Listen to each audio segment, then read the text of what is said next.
ከዛሬ ጀምሮ ላልተወሰነ ጊዜ ሞተር ሳይክል ማሽከርከር መከልከሉን የከተማ አስተዳደሩ አስታወቀ። የቤት ገዢዎችን መብት ያስጠብቃል የተባለለት ስምምነት ተፈረመ። በስምምነቱ የተካተቱ ዝርዝር ጉዳዮች እናደርሳችኋለን። በጥቂት ሰዓታት ውስጥ ብቻ በርካታ አሽከርካሪዎች መቀጣታቸው ተሰምተዋል። ከሀገር ውስጥ የያዝናቸው ጉዳዮች ናቸው። ከውጪ የሩሲያ ነዳጅ ጫኝ መርከብ በሜዲትራኒያን ባህር ላይ በቁጥጥር ስር ዋለች። አሜሪካ የዓለም የጤና ድርጅት አባልነቷን በይፋ ማቋረጧን የተመለከተው አነጋጋሪ መረጃም ይዘናል። ጤና ይስጥልኝ የተወደዳችሁ ተከታታዮቻችን፣ ምጣኔ ሀብታዊ እድገት ለማህበራዊ ዋስትናችን በማለት ተግቶ ከሚሰራው ገበያ ሚዲያ የጥር 15 ቀን 2018 ዓ.ም የዕለቱን የምዕራፍ 1 የዜና ዘገባችንን ይዘንላችሁ ቀርበናል። የዜና ዘገባችንን ስፖንሰር ያደረገልን አጋራችን ደግሞ የሮሃ ፎሬክስ ቢሮ ነው። በዜና ዘገባችን ላይ የሮሃ ፎሬክስ ቢሮ የዕለቱን የምንዛሬ ተመን የምናሳውቃችሁ ይሆናል። በዜናዎቻችን ላይ የተመረጡ ምጣኔ ሀብታዊ፣ ማህበራዊና ሌሎች ወቅታዊና አዳዲስ ጉዳዮችን አካተናል። እንድትከታተሉን ጋብዛችኋለን። አሁን ወደ ዝርዝር መረጃዎች እንለፍ።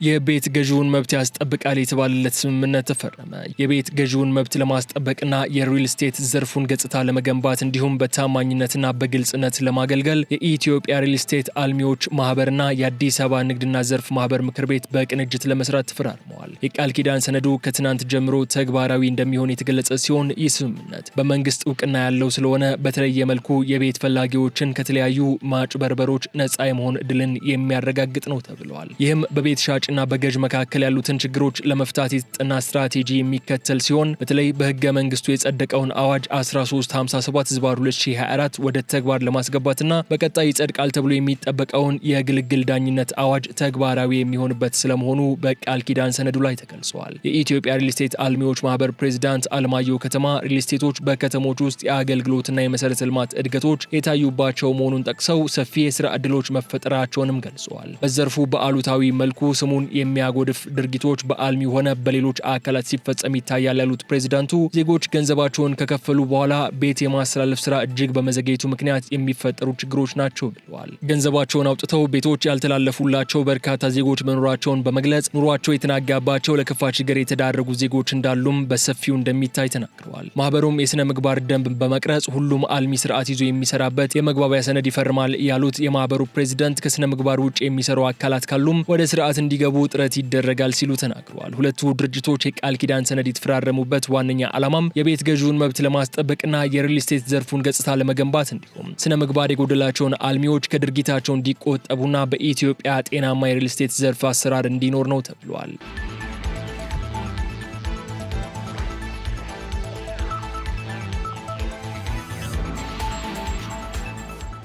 ከዛሬ ጀምሮ ላልተወሰነ ጊዜ ሞተር ሳይክል ማሽከርከር ተከለከለ። በጋምቤላ ከተማ ባለው ወቅታዊ የጸጥታ ሁኔታ ምክንያት ከዛሬ አርብ ጥር 15 ቀን 2018 ዓ.ም ጀምሮ የመንግስትም ሆነ የግል ሞተር ሳይክሎችን ላልተወሰነ ጊዜ ማሽከርከር በጥብቅ የተከለከለ መሆኑን የጋምቤላ ከተማ አስተዳደር አስታውቋል። አስተዳደሩ ይህንን ያስታወቀው በጋምቤላ ከተማ ባለው ወቅታዊ የጸጥታ ሁኔታ ላይ ከተወያየ በኋላ መሆኑን የከተማይቱ የመንግስት ኮሚኒኬሽን ጉዳዮች ባወጣው መግለጫ አመላክቷል። በዚህም በከተማው የሚገኙ ሆቴሎችና ግሮሰሪዎችም አገልግሎት መስጠት የሚችሉት እስከ ምሽቱ 2 ሰዓት ድረስ ብቻ መሆኑን አስተዳደሩ ገልጸዋል። የከተማ አስተዳደሩ ከውይይቱ በኋላ ባሳለፈው ውሳኔም ከሞተር ሳይክል ክልከላ በተጨማሪ በከተማው የሚገኙ ባለሶስት እግር ተሽከርካሪዎች ማለትም ባጃጆች አገልግሎት መስጠት በሚችሉበት ጊዜ ላይም ገደብ ተጥሏል። በውሳኔው መሰረት በጋምቤላ ከተማ የሚገኙ ባጃጆች አገልግሎት መስጠት የሚችሉት ከጧቱ 1 ሰዓት እስከ ምሽቱ 1 ሰዓት ብቻ ሲሆን ክልከላዎችና ገደቦች ጥሶ በተገኘ ማንኛውንም ግለሰብ ላይም አስተዳደራዊ እርምጃ የሚወሰድበት መሆኑንም በመግለጫው አስጠንቅቋል። የጋምቤላ ክልል መንግስት መቀመጫ በሆነችው የጋምቤላ ከተማ የተቀሰቀሰውን ግጭት ተከትሎ ከምሽት 1 ሰዓት በኋላ የሚደረግ የተሽከርካሪና የሰው እንቅስቃሴ ላይ የሰዓት እላፊ የተጣለው ህዳር 30 ቀን 2018 ዓ.ም ነበር። በከተማይቱ የተጣለው የሰዓት እላፊ ከምሽቱ 2 ሰዓት እስከ ንጋቱ 12 ሰዓት ድረስ እንዲሆን የክልሉ መንግስት ባለፈው ታህሳስ 15 ቀን ውሳኔ ማሳለፉም አይዘነጋም።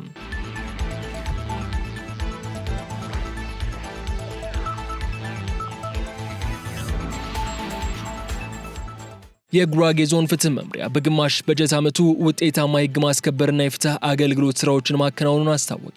የጉራጌ ዞን ፍትህ መምሪያ የ2018 በጀት ዓመት የመጀመሪያ 6 ወራት አፈጻጸምን አስመልክቶ ባጋራው ዝርዝር መረጃ በወንጀል መከላከል፣ በፍትሐ ብሔር ክርክር፣ በህግ ግንዛቤና በባህላዊ ዳኝነት ስርዓት ማጠናከር ረገድ ጉልህ ውጤቶች መመዝገባቸውን ገልጿል። በወንጀል ጉዳዮች ላይ የተከናወኑ ተግባራትን በተመለከተ መምሪያው ካለፈው ዓመት የዞሩና አዲስ የቀረቡ 678 መዛግብትን ተቀብሎ የመረመረ ሲሆን ከእነዚህም ውስጥ 655ቱ ላይ ውሳኔ በመስጠት የ96.6 በመቶ አፈጻጸም ማሳየትን ችሏል። በፍርድ ቤት ክርክር ከተደረገባቸው 446 መዛግብት መካከልም 343ቱ በጥፋተኝነት ውሳኔ የተጠናቀቁ ሲሆን ይህም የ98.9 በመቶ የመርታት ምጣኔን በማስመዝገብ ከእቅድ በላይ ውጤት የተገኘበት መሆኑ ተመላክቷል። ከእነዚህም መካከል በቻሃ ወረዳ አንዲት እናትን በጭካኔ በገደለ ተከሳሽ ላይ የተላለፈው የሞት ፍርድ፣ በህፃን ላይ የአስገድዶ መድፈር ወንጀል በፈጸመ ግለሰብ ላይ የተወሰነው የ21 ዓመት ከ6 ወር ጽኑ እስራት እንዲሁም በቴሌኮም መሰረተ ልማት ስርቆትና በታክስ ስወራ ወንጀሎች ላይ የተላለፉ ጠንከር ያሉ ቅጣቶች ተጠቃሽ ናቸው። የህዝብና የመንግስትን ጥቅም ከማስጠበቅ አኳያ መምሪያው በፍትሐ ብሔር ክርክርና በድርድር ከ16.8 ሚሊዮን ብር በላይ፣ በሙስና ወንጀል አፈጻጸም ደግሞ ከ6.4 ሚሊዮን ብር በላይ ለመንግስት ገቢ እንዲሆን አድርጓል። በተጨማሪም በህገ ወጥ መንገድ ሲጓጓዙ የተያዙ ከ2 ሚሊዮን ብር በላይ የሚገመቱ ንብረቶች ላይ እርምጃ መውሰዱ ተገልጿል። መምሪያው ልዩ ድጋፍ ለሚፈልጉ የህብረተሰብ ክፍሎች ማለትም ለሴቶች፣ ለህፃናት፣ አካል ጉዳተኞችና አረጋውያን የሰጠውን ነፃ የህግ አገልግሎትም ሌላው የአፈጻጸሙ አካል መሆኑ ያስታወቀ ሲሆን በዚህም 627 ተገልጋዮች የህግ ምክርና የጽሁፍ አገልግሎት አግኝተዋል። ይህም እነዚህ ወገኖች የግል ጠበቃ አቁመው ቢሆን ኖሮ ሊያወጡት ይችሉ የነበረውን ከ2.5 ሚሊዮን ብር በላይ ወጪ እንዲያድኑ አስችሏቸዋል ተብሏል። የፍትህ ትራንስፎርሜሽን ስራዎችን ለማሰለጥ የጉራጌ ባህላዊ ዳኝነት ስርዓትን ጆካ ቂጫ ከማጠናከር አንጻር ተስፋ ሰጪ ስራዎች መከናወናቸው የተጠቆመ ሲሆን በ2017 በጀት ዓመት በርካታ መዛግብት በእርቅ እንዲያልቁ አስተዋጽኦ ላደረጉ የጆካ ቂጫ ስራ አስፈጻሚዎች የምስክር ወረቀት በመስጠት በአሁኑ ወቅትም የባህላዊ ዳኝነት ስርዓቱን የተመለከቱ የስልጠና ማኑዋሎች የተዘጋጁ መሆኑ ተገልጿል። ምንም እንኳ የበጀት እጥረት፣ የትራንስፖርት ችግርና የምርመራ ሂደቶች መዘግየት ያሉ ተግዳሮቶች ቢገጥሙም መምሪያው በቴክኖሎጂ የታገዘ የመረጃ ልውውጥን በማጠናከርና ከባለድርሻ አካላት ጋር በመቀናጀት የተሻለ ውጤት ለማስመዝገብ እየሰራ እንደሚገኝ ገበያ ሚዲያ የተመለከተው የጉራጌ ዞን ፍትህ መምሪያ ሪፖርት አመላክቷል።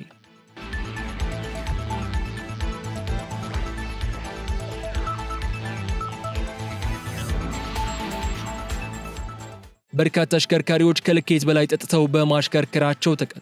በአዲስ አበባ ትራፊክ ማኔጅመንት ባለስልጣን የቦሌ ቅርንጫፍ ጽህፈት ቤት 780 አሽከርካሪዎች ላይ የትንፋሽ ቁጥጥር በማድረግ 38ቱ ከልኬት በላይ ጠጥተው ሲያሽከረክሩ መገኘታቸውን አስታውቀዋል። በዚህም ግለሰቦቹ በገንዘብ መቅጣታቸው ያስታወቀው ጽህፈት ቤቱ 63ቱ ከልኬት በታች ጠጥተው በመገኘታቸው ትምህርት ሰጥቷቸው እንዲታለፉ ከባለስልጣኑ ይፋዊ የማህበራዊ ትስስር ገጽ ያገኘነው መረጃ አመላክቷል። የቦሌ ቅርንጫፍ ጽህፈት ቤት አሽከርካሪዎችን የያዘው በትናንትናው ዕለት ከምሽቱ 2 ሰዓት እስከ 9 ሰዓት የጠጥቶ ማሽከርከር ቁጥጥር ባካሄደበት ወቅት መሆኑን የተጠቀሰ ሲሆን በጥር ወር በተያዘው የመንገድ ደህንነት ግንዛቤ ማስጨበጥና ቁጥጥር ንቅናቄ መርሃ ግብር ከክፍለ ከተማው ማህበረሰብ አቀፍ ፖሊስና ከትራፊክ ፖሊስ አባላት ጋር በመሆን የተቀናጀ ኦፕሬሽን ማካሄዱንም አስታውቋል። በዚህም ፍተሻው የተካሄደባቸው መስመሮች ገርጂ መብራት ኃይል፣ ዚኪር ባርና ሬስቶራንት አካባቢ መሆኑን የጠቀሰው ጽህፈት ቤቱ ጠጥቶ በማሽከርከር አደጋ የሚደርሰው ሌሊት ላይ መሆኑን በመገንዘብ የተጠናከረ ኦፕሬሽን በተጠቀሱት ሰዓታት መካሄዱን አመላክቷል። ቀዳሚ የአደጋ መንስኤ የሆነው የጠጥቶ ማሽከርከር ሁኔታን ለመከላከል ስልታዊ አቅጣጫ በመቀየስ ተግባሩን ማከናወኑን ያስታወቀው ጽህፈት ቤቱ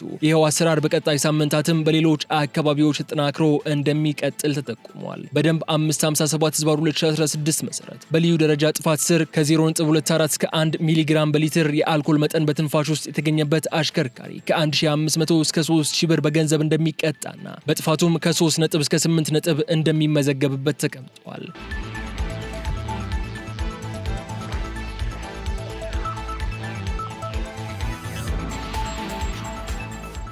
የተከበራችሁ የገበያ ሚዲያ ተከታታዮቻችን ከሀገር ውስጥ ያዝናቸውን ጉዳዮች እነዚህ እስካሁን ስትከታተሏቸው የቆያችሁን ይመስሉ ነበር። በማስከተል ከአፍሪካና ከባህር ማዶ ወዳገኘናቸውን ዓለም አቀፋዊ ጉዳዮች እናመራለን። በቅድሚያ የሶማሊላንድ ፕሬዝዳንት በዳቮስ ከኤሪክ ትራምፕ ጋር የንግድ ውይይት ማካሄዳቸው ተገለጸ።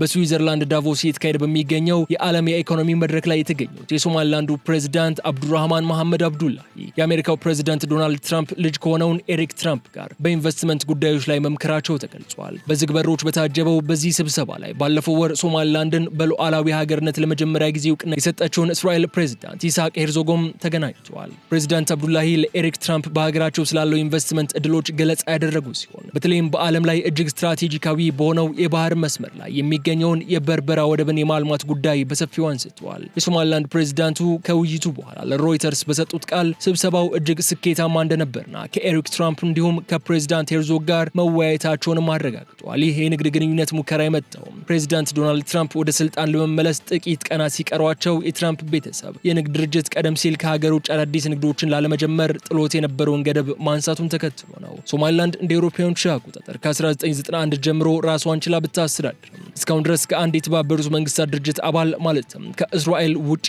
ዓለም አቀፍ እውቅናን ለማግኘት ጥረት እያደረገች የምትገኝ ሀገር ነች።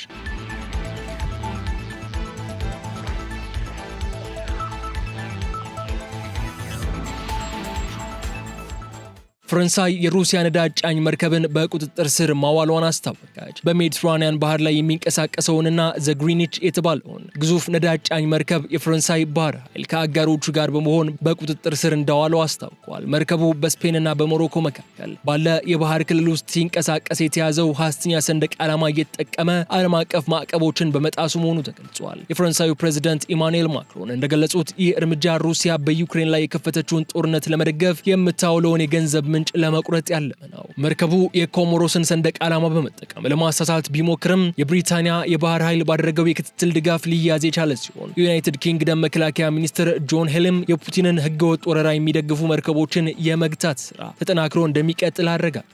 በጉዳዩ ላይ አስተያየታቸውን የሰጡት የዩክሬኑ ፕሬዝዳንት ቮሎዲሚር ዜሌንስኪ እርምጃው የሚበረታታ መሆኑን ገልጸው የተያዘው ነዳጅ ተሽጦ ለፍትሃዊ ዓላማ መዋል እንዳለበት ጠቁመዋል። ሩሲያ በበኩሏ በፓሪስ በሚገኘው ኤምባሲዋ በኩል መረጃው እንዳልደረሳት ብትገልጽም ከዚህ ቀደም መሰል እርምጃዎችን ህገ ወጥ ስትል መኮንኗ ይታወሳል።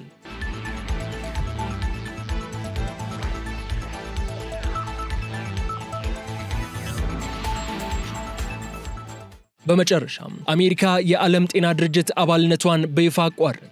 ፕሬዝዳንት ዶናልድ ትራምፕ ሁለተኛ የስልጣን ዘመናቸው በጀመሩበት ማግስት ባስተላለፉት ውሳኔ መሰረት አሜሪካ ከተባበሩት መንግስታት ድርጅት የጤና ተቋም ማለትም WHO በይፋ መውጣቷ ተረጋግጧል። ይህ እርምጃ ተግባራዊ መደረጉን ተከትሎ በጄኔቫ በሚገኘው የድርጅቱ ዋና መስሪያ ቤት ተሰቅሎ የነበረው የአሜሪካ ሰንደቅ ዓላማ ዝቅ እንዲል ተደርጓል። ከአሜሪካ የጤናና የውጭ ጉዳይ መስሪያ ቤቶች የወጣው የጋራ መግለጫ እንደሚያመለክተው አገሪቱ ከዚህ በኋላ ከድርጅቱ ጋር የሚኖራት ግንኙነት የማቋረጥ ሂደቱን ለማጠናቀቅ በሚረዱ ጉዳዮች ላይ ብቻ የተገደበ ይሆናል ብለዋል። ከፍተኛ የመንግስት የጤና ባለስልጣናትም አሜሪካ በድርጅቱ ውስጥ በታዛቢነት የመሳተፉም ሆነ ወደፊት መልሶ አባል የመሆን ፍላጎት እንደሌላት በመግለጽ አስታውቀዋል። ከዚህ ይልቅ ዋሽንግተን የህብረተሰብ ጤና ጥበቃና የበሽታዎች ቁጥጥር ስራዎችን በዓለም አቀፍ ተቋማት በኩል ከማከናወን ይልቅ በቀጥታ ከየአገራቱ ጋር በሁለትዮሽ ስምምነት ለመስራት ማቀዷንም አስታውቃለች። በዶክተር ቴድሮስ አድሃኖም የሚመራው ይህ ተቋም 190 ሀገራትን በአባልነት የያዘ ቢሆንም የዓለማችን ግዙፍ የገንዘብ ድጋፍ አቅራቢ የነበረችውን አሜሪካ መውጣቷ ግን በዓለም አቀፍ የጤና ደህንነት ላይ ከፍተኛ ተጽዕኖ ሊያሳድር እንደሚችል ተሰምቷል። ፕሬዚዳንት ትራምፕ በመጀመሪያው የስልጣን ዘመናቸው ላይ የዓለም ጤና ድርጅት በኮቪድ-19 ወረርሽኝ ወቅት የሚጠበቅበትን አልተወጣም በሚል ለመውጣት ወስኖ የነበረ ቢሆንም የጆ ባይደን አስተዳደር ውሳኔውን ሰርዞት ቆይቷል። አሁን ግን ፕሬዚዳንቱ ወደ ስልጣን ድጋሚ መመለሳቸውን ተከትሎ ውሳኔውን ተግባራዊ አድርገውታል። ይህ እርምጃ አሜሪካ ከሌሎች የተባበሩት መንግስታት ድርጅት አካላት ለመውጣት ከወሰደችው ተመሳሳይ ውሳኔ ጋር ተዳምሮ አገሪቱ ከዓለም አቀፍ ተቋማት ራሷን እያገለለች መሆኑን የሚያሳይ እንደሆነም ተመላክቷል።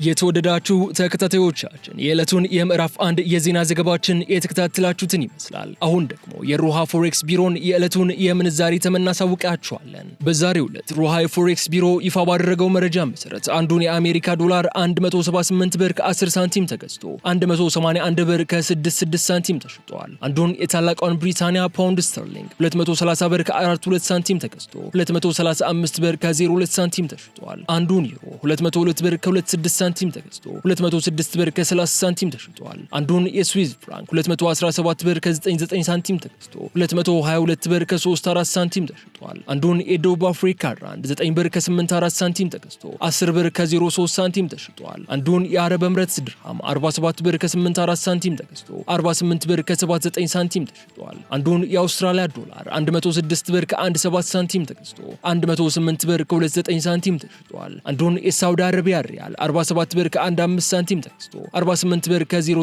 ሳንቲም ተሽጧል። አንዱን የቻይና ዩዋን ደግሞ 24 ብር ከ59 ሳንቲም ተገዝቶ 25 ብር ከ08 ሳንቲም መሸጡን ሮሃ የፎሬክስ ቢሮ ይፋ ያደረገውን የዕለቱን የውጭ ምንዛሪ ተመን ያሳያል።